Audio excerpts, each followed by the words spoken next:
Bullying. A short story. Chapter 2.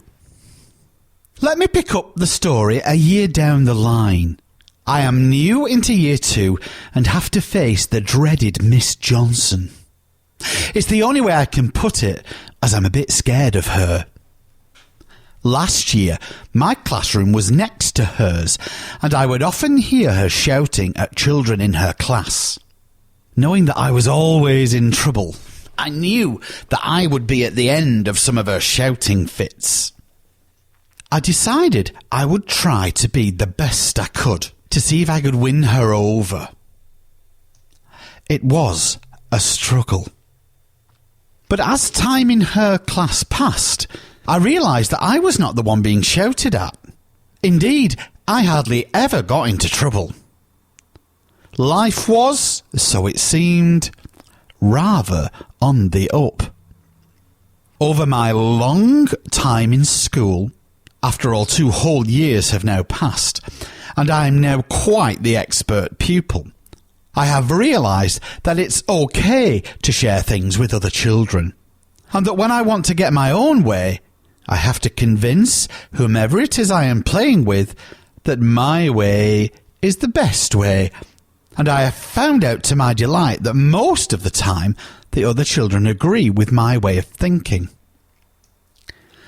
Today, it would seem that my mummy has been called into school for a meeting, and I am dreading the outcome.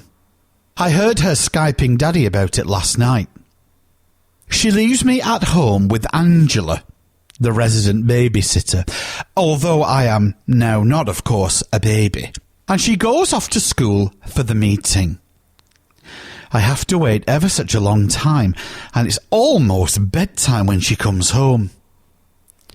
I'm waiting in my bedroom for her, peeping through the blinds to see what Mummy's face might give away. Her face looks funny. Not ha-ha funny, more, well, odd funny. She looks somewhat bewildered, and I don't know how to read her. She talks to Angela for a long time before she climbs the stairs to confront me. I pretend to be asleep, but she's having none of it. She gently shakes my arm, and I look up at her.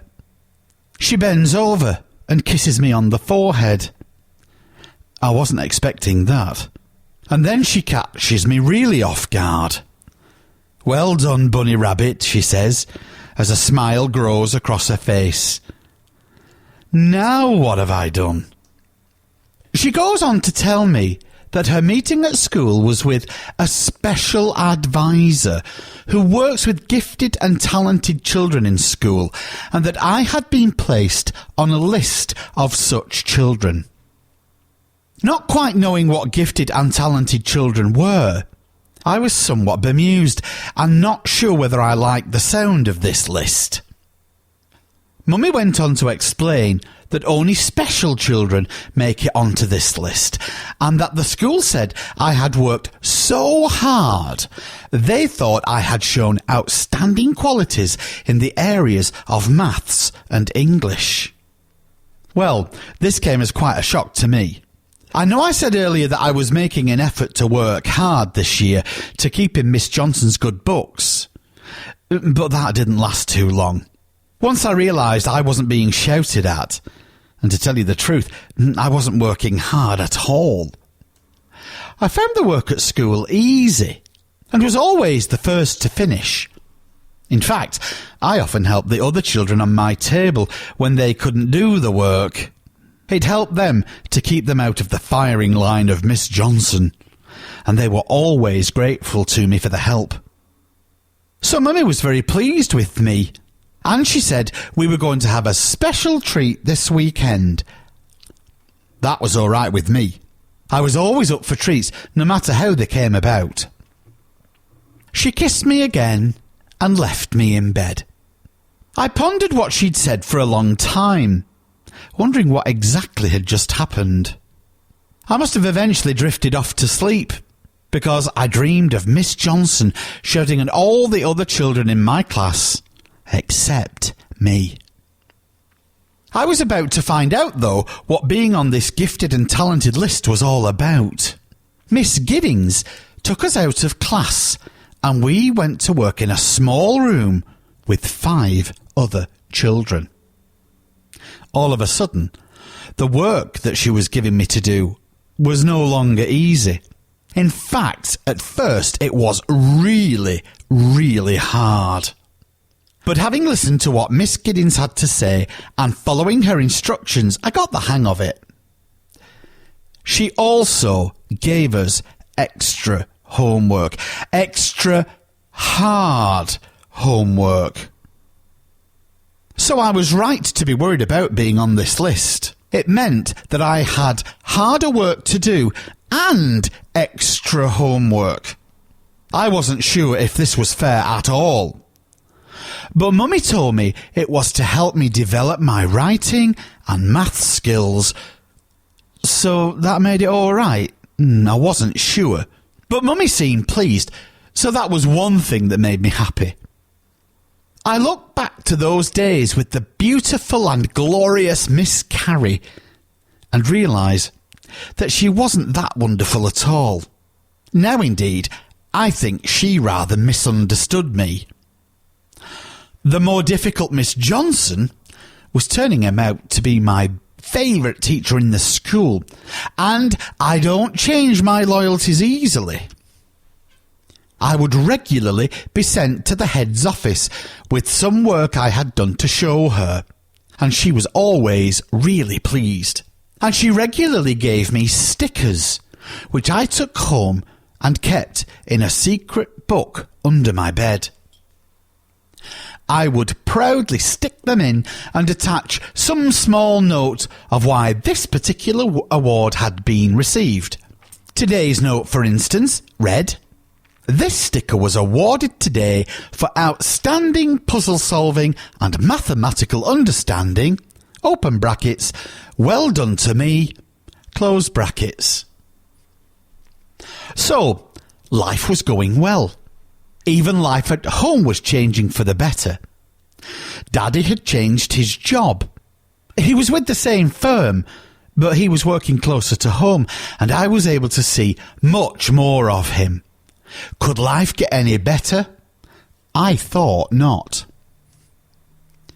But it could get worse. One evening when Daddy was at home, we had just finished our evening meal, when Daddy said that he and Mummy had something to tell me. I was going to have a baby sister for Christmas. I was horrified, and I told them that I would much rather prefer an Xbox. The thought of someone else in the house spoiling my wonderful relationship with Mummy and Daddy was intolerable. But the more I protested, the more they told me it was a done deal.